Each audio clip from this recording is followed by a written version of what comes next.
বন্ধুরা, গতকাল সপরিবারে বেরিয়ে পড়েছিলাম। কোথায় যাচ্ছি দেখো তোমরা। প্রথমে ক্যাব বুক করছিলাম, কিন্তু কিছুতেই ক্যাব বুক হচ্ছিল না। তারপরে একটা ট্যাক্সি ধরে আমরা চলে গেলাম। চারজনেই গিয়েছিলাম। ওই যে বর্মশাই সামনে বসেছে আর আমরা পিছনে বসে তিনজনে মিলে গল্প করতে করতে যাচ্ছিলাম।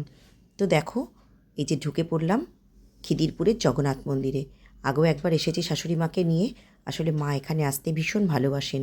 তো দেখো, এই যে প্রথমেই ঢুকেই ভোগের কুপনটা কেটে নিলাম। তারপরে এই যে দেখো, পুজো দেবো বলে ভোগটা কিনে নিলাম। আর এখান থেকেই ঘিয়ের প্রদীপ আর ধূপকাঠি দেখিয়ে গেলাম, এটাই নিয়ম। তারপরে আস্তে আস্তে উঠে গেলাম, বিগ্রহের সামনে গেলাম। এই যে দেখো, সামনে চলে এসেছি। আর এখানে ঠাকুরমশাইরা এক এক করে সবার নামগোত্র ধরে পুজো করে দিচ্ছিলেন।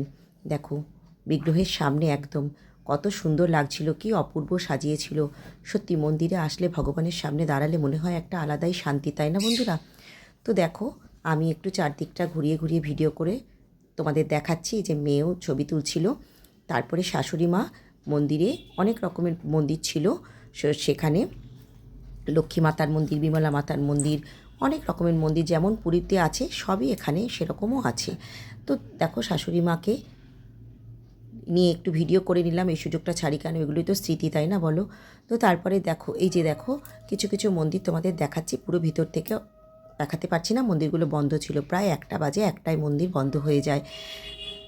তো তারপরে এই যে এদিক থেকে বর্মশাই তাড়া দিচ্ছে, নিচে আনন্দবাজারে খাওয়া শুরু হয়ে গেছে প্রসাদ। তো এই যে দেখো, আমরা বসে পড়লাম প্রসাদ পাওয়ার জন্য। গতবার এসেছিলাম যখন, তখন নিচে বসে প্রসাদ পেয়েছিলাম। এবারে সিস্টেম একটু চেঞ্জ হয়েছে। তো এবারে চেয়ার টেবিলে বসেছি। প্রথমেই দিয়ে দিল পাতে পুষ্পান্ন, নুন লেবু লঙ্কা তো ছিলই। তারপরে সাদা অন্ন দিল, ডাল দিল, আর একটা পাঁচমিশালো সবজি দিল, আর দিল কাবলি ছোলার একটা তরকারি। তারপরে আসলো চাটনি। আর এই যে দেখো বন্ধুরা, পায়েস অনেকটা পরিমাণেই দিচ্ছিল, যে যতটা খেতে পারে পেট ভরেই দিচ্ছিল। তো তারপরে খাওয়া দাওয়া সেরে হাত টাত ধুয়ে, বর্মশাইকে তো পাওয়াই যাচ্ছিল না, উনি তো ওনার মতো আলাদা করে ঘুরছিল, মন্দিরটা ঘুরে ঘুরে দেখছিল। তো যাই হোক, তারপরে একটু ভিডিও আর ছবি তুলে নিলাম। এরপর গিয়ে আমরা বসলাম একটু নাট মন্দিরে। এটা দেখো নাট মন্দির। নাট মন্দিরে কত সুন্দর মহাপ্রভুর ছবি, শ্রীকৃষ্ণের শৈশবের ছবি, অনেক রকমের ছবি দেয়া ছিল। খুব ভালো লাগছিল এখানে বসতে। বেশ কিছুক্ষণ টাইম আমরা এখানে বসে সময় কাটালাম। তারপরে আবার চলে আসলাম বাড়ির দিকে আসবো বলে ক্যাবে। তো দেখো, এই যে কত জ্যাম দেখতে পাচ্ছ বন্ধুরা। সোমবার দিন গেছি, এত যে জ্যাম হবে রাস্তায় বুঝতেই পারিনি। জানি না কেন এত জ্যাম ছিল।